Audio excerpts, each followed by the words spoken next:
माँ बेटे की एक मजेदार कहानी। माँ बेटा और बहू तीनों डाइनिंग टेबल पर बैठकर खाना खा रहे थे। खाना खाते खाते बेटा अपनी पत्नी से बोला, नीता तुमने आज भी दाल रोटी ही बना दी। कम से कम खाना बनाने में तो आलस मत किया करो, अभी तो रहती हो कुछ अच्छा भी तो बना सकती थी। नीता बोली, बनाने वाली तो मैं आज सूजी का हलवा थी, लेकिन सूजी आई नहीं, मैंने कल ऑर्डर करी थी। कोई बात नहीं, कल बना दूंगी। किचन में कुकर की सीटी सुनाई देती है और खाना खाते खाते नीता किचन में चली जाती है। किचन से वापस आकर डाइनिंग टेबल पर बैठते हुए नीता कहती है कि आलू पकाने के लिए रखे थे, शाम को आलू की टिकिया बनाएंगे। उसकी सासू माँ भी यह सुनकर खुश होती है। नितिन बीच में बोल पड़ता है, ये अच्छा है, दोनों बहुत मजे करते हो, अपने पसंद की चीजें जो बनाकर खाते हो। तभी डोरबेल बजती है। सुनीता फिर से खाने की टेबल से उठकर दरवाजा खोलने चली जाती है। दरवाजे पर डिलीवरी बॉय सूजी लेकर आया होता। पार्सल लेकर अनीता फिर से डाइनिंग टेबल पर खाना खाने बैठती है। तब माँ बेटे से कहती है कि तू दरवाजा खोल देता, बेचारी को खाना खाते समय भी सुकून नहीं है। बेटा कहता है, सॉरी माँ, मैं नहीं उठ सकता, मुझे ऑफिस जाने के लिए देर हो रही है। नितिन खाना खाकर ऑफिस की तैयारी करने के अपने रूम में चला जाता। कुछ ही सेकंडों बाद वो सुनीता को आवाज लगाता है, नीता मेरी घड़ी कहाँ है? मिल नहीं रही है। नीता खाना खाते खाते ही उसे बताती है, अलमारी के ड्रॉअर में देखो। नितिन कहता है, नहीं मिल रही है। नीता फिर एक बार खाने के टेबल से उठकर उसके तरफ जाने ही वाली होती है कि सासू माँ उसे रोक लेती हैं और पहले खाना खाने के लिए कहती है। सासू माँ कहती है, बच्चा नहीं है, ढूंढ लेगा वह। थोड़ी देर बाद रूम से नितिन की आवाज आती है, मिल गई। डाइनिंग टेबल पर दोनों सास बहू एक दूसरे की तरफ देखकर मुस्कुराते हैं। अगले दिन सुबह सुबह नितिन अपने बेडरूम में कोई फाइल ढूंढ रहा होता है और उस फाइल को ढूंढने के चक्कर में उसने पूरा कमरा तहस नहस कर दिया होता है। नितिन बड़बड़ा रहा होता है, इस घर में कभी कोई चीज अपने ठिकाने पर मिलते ही नहीं है। इन औरतों को भी कोई काम नहीं है, इसलिए हर चीज इधर की उधर करते रहते हैं। नीता अपने कमरे में आकर कमरे का बुरा हाल देखती है तो नितिन से पूछती है कि क्या कर रहे हो? नितिन कहता है, वह फाइल कहाँ है जो मैंने तुम्हें परसों दी थी? नीता तुरंत वह फाइल निकालकर नितिन के हाथों में थमा देती है और उससे कहती है कि एक बार मुझसे पूछ लिया होता, पूरा कमरा फैला के रख दिया है। नितिन उल्टा नीता को ही डांट देता है और कहता, ठीक है, अगर पूरा कमरा फैला दिया है तो तुम्हें और काम भी क्या है? यही काम पूरा दिन करते बैठो।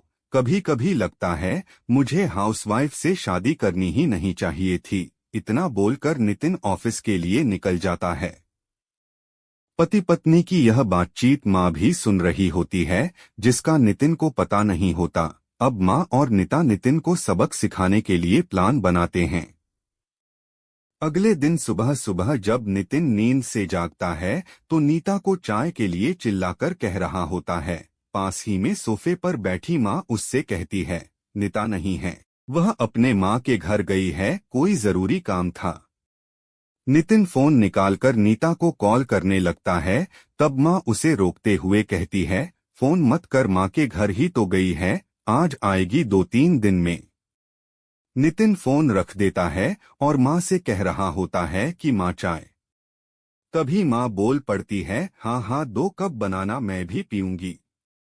बेमन से नितिन किचन की तरफ जाने लगता है चाय बनाने के लिए। तब मैं तो फिर से खड़े होते हुए कहती है, अरे बेटा रुको। नितिन को लगता है कि माँ उसे रोककर को चाय बनाने चली जाएगी, लेकिन माँ कहती है, मेरी चाय में थोड़ी चीनी कम डालना। नितिन चाय बनाकर लाता है। माँ और बेटा दोनों चाय पी रहे होते हैं। तब माँ बोलती है, अच्छी बनाई है, लेकिन नीता जो चाय बनाती है उसमें तुलसी की कुछ पत्तियां डाल देती है, उसका स्वाद ही अलग आता है। बेटा कोई नहीं, अगली बार जब तू चाय बनाएगा तो ध्यान रखना। नितिन माँ की तरफ देखता ही रह जाता है। थोड़ी देर बाद नितिन माँ से कहता है, माँ आज खाने में मटर पनीर। माँ फिर से नितिन की बात काटते हुए माँ कहती है, अरे वाह, आज मेरा बेटा मुझे मटर पनीर बनाकर खिलाएगा। अच्छा है, काफी दिनों से मटर पनीर खाने की इच्छा हो रही थी। नितिन कहता है, अरे माँ, मैं तुम्हें मटर पनीर बनाने के लिए कह रहा था। माँ कहती है, नहीं बेटा, मेरे घुटनों में बहुत दर्द रहता है, मैं इतने घंटों तक किचन में नहीं खड़ी रह सकती। नितिन अपना फोन निकालकर रेस्टोरेंट से ऑर्डर करने लगता है। तब माँ उसे रोकते हुए कहती है, इस उम्र में मेरा पाचन अच्छा नहीं रहता बेटा, मुझे गैस हो जाती है और तुम मुझे बाहर का खाना खिलाना चाहते हो। तू तो अपनी माँ से प्यार ही नहीं करता। नितिन ना चाहते हुए भी घर का खाना बनाने के लिए किचन में चला जाता है। 1 घंटे बाद खाना बन के तैयार हो जाता है। नितिन 2 थाली में खाना परोसकर माँ के पास आता है। माँ देखती है कि नितिन ने दाल रोटी बनाई है। माँ नितिन से कहती है, अरे बेटा, तू तो मटर पनीर बनाने वाला था ना।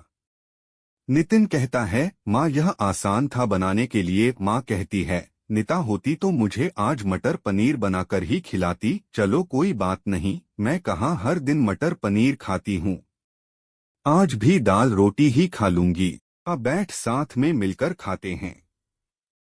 दोनों बैठकर खाना खाने लगते हैं। नितिन ने पहला निवाला मुंह में रखा ही होता है कि माँ उसे कहती है, अरे बेटा, दाल में नमक थोड़ा कम है, जाकर जरा नमक लेकर आ। नितिन खाते खाते उठता है और किचन से जाकर नमक लेकर माँ को देता है। फिर अपना खाना खाने बैठता है। बीच में ही माँ खांसने लगती है और नितिन से कहती है, अरे बेटा, खाना गले में अटक गया है, थोड़ा पानी लेकर आ। नितिन फिर से खाना खाते खाते उठाता है और पानी लाकर माँ को देता है। इन सब से नितिन के मुंह पर परेशानी साफ देखी जा सकती है। नितिन को अब महसूस भी हो रहा होता है कि जैसा बर्ताव वह नीता के साथ करता है, उसे कितना बुरा लगता होगा। हालांकि नीता के मुंह पर कभी उसने शिकन नहीं देखी थी। माँ यहीं नहीं रुकती। खाना खाके हो जाने पर माँ नितिन को थालियां धोने के लिए कहती है। फिर माँ अपने बेड पर आराम करने लगती है। तब नितिन को चादर ओढ़ाने के लिए कहती है। उसके बाद जब नितिन रूम से जा रहा हूँ था, तब उसे रोककर एसी कम करने के लिए कहती है। इन सब कामों से हो जाता है, लेकिन कुछ बोल नहीं पाता।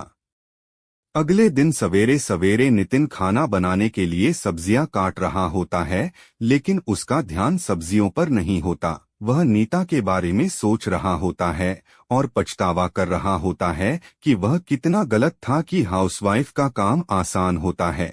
तभी बेख्याली में उसकी उंगली कट जाती है, उससे खून बहने लगता है और वह बेसिन में अपनी उंगली धोने के लिए चला जाता है। तभी नीता उसके पास आकर उसके हाथों में पट्टी बांधने लगती है। यानी कि नीता कभी माँ के घर गई ही नहीं थी। यह तो सास बहू के प्लान का हिस्सा था, जिससे वह नितिन से छुपकर उसी घर में रह रही थी। नितिन नीता को देखकर काफी खुश हो जाता है। नीता से कहता है, घर का काम हम दोनों मिलकर क्या करेंगे? नीता पूछती है, ऐसा क्यों? नितिन कहता है कि मैं घर का काम सीख जाऊंगा और घर अगर हम दोनों का है तो घर का काम भी हम दोनों का ही होना चाहिए।